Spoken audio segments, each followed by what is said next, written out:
First off, there's some respite and hope in Niger State. The state government has received the freed 100 school children who were abducted last month from St. Mary's Catholic Primary and Secondary School, Papiri, in Agwara local government area of the state. The children were conveyed in several buses under tight security to the government house in Minna, the state capital.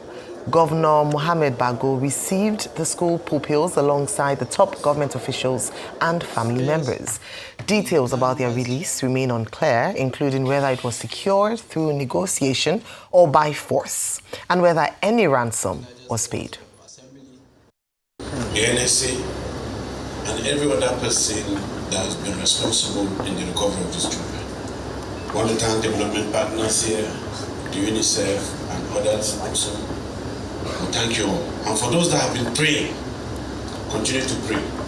We wish to recover the remaining students that are still in captivity, and by the grace of God, in a very short time from now, we're going to record them, inshallah. I want to reassure parents and guardians of these children that they will be safely delivered to them very, very soon. We have called on medical health workers to come and look at them. They will be checked properly and before taking them up to the parents. Last night on our primetime bulletin Newsnight, media aide to Niger State Catholic School Proprietor Daniel Atori spoke more on the release of the schoolgirls. We would have preferred a situation where we have all the children and teachers released and returned back to us today.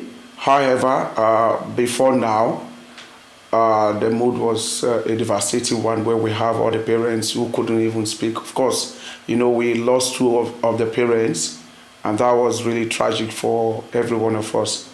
However, with the coming of the National Security Advisor, the federal government delegation, led by Malam Nuhu Ribado, there was this sigh of relief amongst us and, of course, indeed the parents, that there is hope and the assurance we got from him.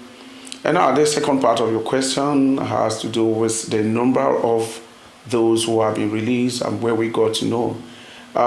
Just like every other Nigerian, we started hearing over the news that the federal government has been able to secure the release of some of our children, 100 of them. Well, President Bola Tinubu has welcomed the return of the 100 students and has instructed security agencies to secure the freedom of more than 100 others who remain in captivity. The president said he rejoices with Governor Umar Bago and commended the security agencies for their tireless efforts in securing the safe return of the students. He assured parents that the federal government and the Niger State government are working closely to reunite all the abducted students with their families. President Tinubu reiterated that his directive to the security forces remains that all abducted Nigerians must be rescued and every victim accounted for. He also charged security agencies working with governors to prevent future kidnappings, insisting that children should no longer be, in his words, sitting ducks for heartless terrorists intent on disrupting their education and subjecting them and their parents to unspeakable trauma. Furthermore, a United States lawmaker, Riley Moore, has commended the federal government on the release of the 100 school children.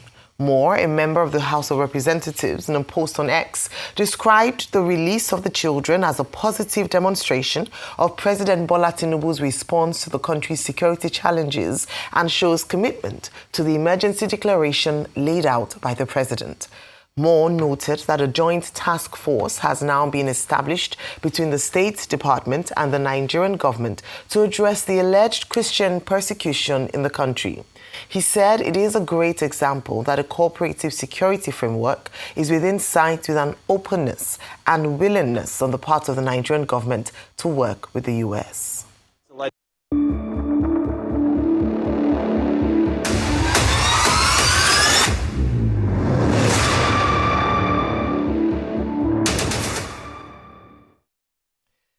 Well, let's cross now to Minna, Niger State, where Arise senior correspondent Charles Eruka joins us live. Good morning, Charles. You're most welcome to the morning show. Thanks for joining us today. Good morning, Ayo. Yes, good morning, Ayo. Good morning, Rufai, and good morning, Dr. Abati. Thank you so much. All right. Okay, so let's go straight. I'm very glad that the children have been released, but topmost of my mind is, what's their condition? In what state were they released? What's their mental and physical state of mind? And what are the next steps for them with regards to their rehabilitation or perhaps even just more support for them and their parents?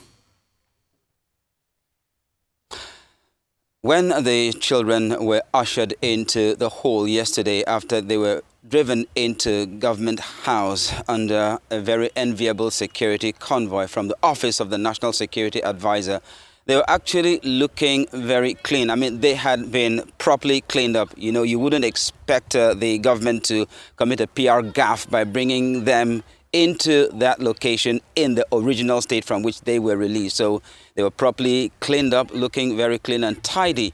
But then the look in their eyes, it was a look of, they looked subdued. They looked very sober. They were not smiling. And as far as I could see, it was a major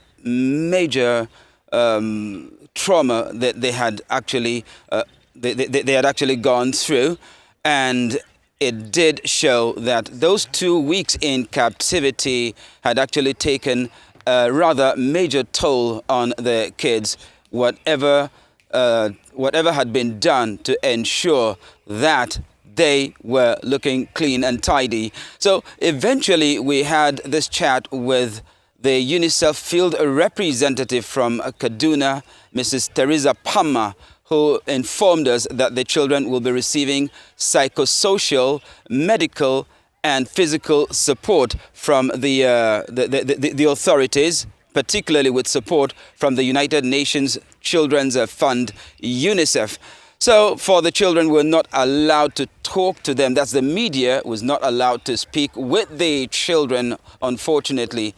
And from the account of the media aide to the proprietor of the institution, who happens to be the bishop of the Archdiocese of Kontagora, Bishop Bulus Yohana, only 2 of the parents actually were there at the reception venue. So we could not even identify who the parents were. We were not allowed to speak with the children, maybe for good reason, but they did go through a very torrid time in the captivity of their abductors, and that was pretty much obvious. Very sad, Charles. Any story about bringing back the remaining ones? Because if there were over 200, they said 27 did flee when the attack first happened. 100 has been brought back home. We still have some sizable numbers, including teachers.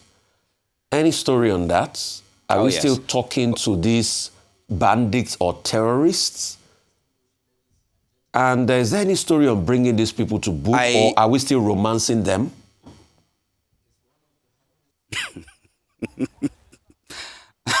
Rufai, now I'm very sure the person who is in the position to answer that question will answer it.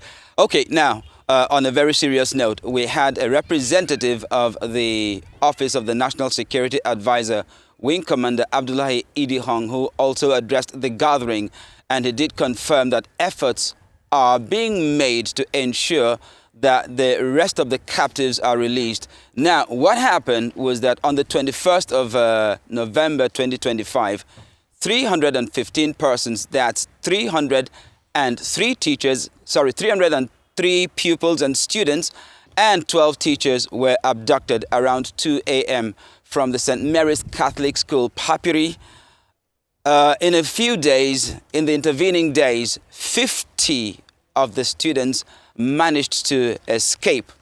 And then yesterday we had 100 of them who had been released, and I use that word loosely because was it a release? Was it a rescue? that is shrouded in mystery. But in any case, 100 were released. So we actually had 150 yesterday, including those who had managed to escape on their own, received by the governor. And the Office of the National Security Advisor did confirm that efforts were in progress to ensure that the rest of the captors would be released. Well, whether released, whether rescued, that's a different matter altogether, but let's just say it's a matter of semantics for now. We can only confirm that 100 pupils were returned, and then the security services are giving us the assurance that the rest of the captives will be set free. So whether you call it a rescue, whether you call it a release, like I said, it's still a matter of semantics. But that's the assurance we are getting from the security services. Rufai. Okay, Charles. Promise made, promise kept. The National Security Advisor, Nuhu Ribadu, was in Kutangura recently to meet with the Bishop of Kutangura, Catholic Bishop, and the proprietor of the school, and the parents and families of the abducted children. And he gave a promise. He said, look, we will make sure that your children return. Now, out of a total of 315 persons that were abducted, 303 students, 12 teachers. Now we have 150 back, which means that there are still persons that are still with these, terrorists. The question is, yes, while we are celebrating, what is the number now? 150 out of 315. Those other persons, we can only celebrate when everybody has been released. And why this piecemeal rescue? The ones that escaped, the ones that have been rescued, why is it piecemeal? Is it that either the parents or government is paying ransom on an episodic basis?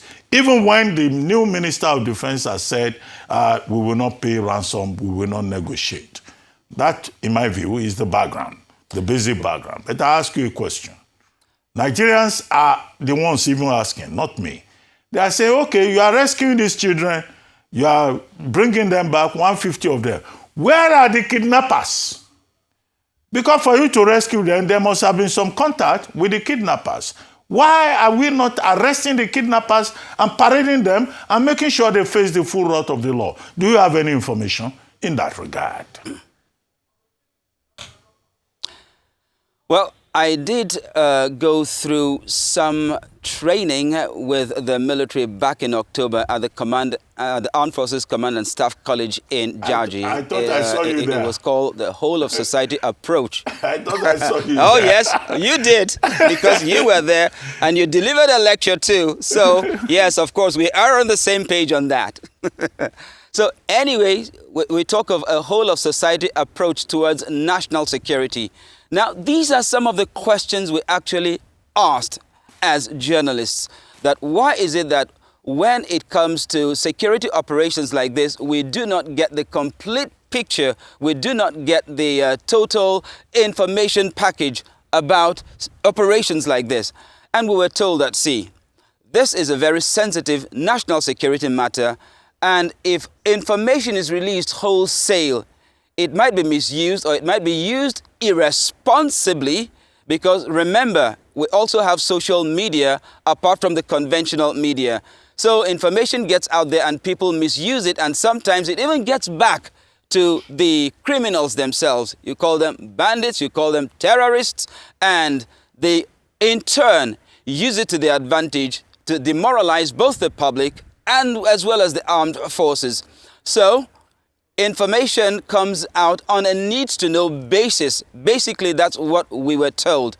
So yes, we are getting information to the effect that 100 of the children have been released. The circumstances under which they were released is still shrouded in mystery. So we do not know the circumstances under which the captors were released, and then of course, we're not going to be given information about the efforts that are being made to secure the release of the other ones. All right. So we only know what we are being told at the moment.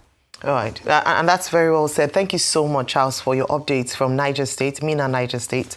We look forward to even more information and hopefully the release of the final 165 still held in captivity. Thank you very much for your time with us this morning.